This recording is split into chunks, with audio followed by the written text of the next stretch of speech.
Hello there, we've come with another traditional Bengali recipe called chal potol.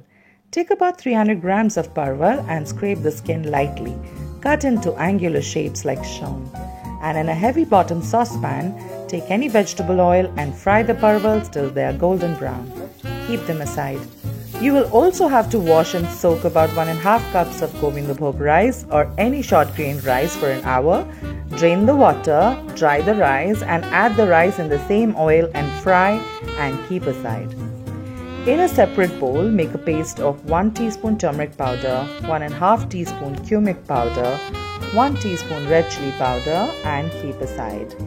And take the same saucepan and 1.5 tablespoon of mustard oil and temper with 2 bay leaf, 3 green cardamom, 4 cloves, half an inch of cinnamon stick, a few green chilies depending on the tolerance of your spice, and add about 1 chopped tomato and stir over high heat. Add 1.5 teaspoon of ginger paste and fry that too. And after a minute or so, add a handful of raisins and stir fry till they are a little bit plump. Now add the spice paste and fry till the raw smell of the turmeric goes off.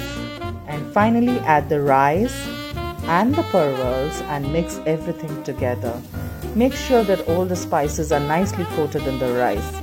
And add 1 teaspoon of Bengali garam masala to this as well. Finally add 2 cups of warm water, a little bit of salt, actually you would need more salt since it's a pulao after all, and 2 tablespoons of sugar. Give it a boil and cover and cook on a low heat for 10 to 15 minutes. Remove the lid, sprinkle some warm water. Toss the rice gently and cover once again and cook over low heat. Repeat this process till the rice is cooked. And all you need to do is drizzle some ghee over the rice in the end and gently toss the rice and serve it as it is or with a side of your choice. If you like this recipe, then do like, share and subscribe to our channel. You can also visit our blog for more interesting recipes. Thank you.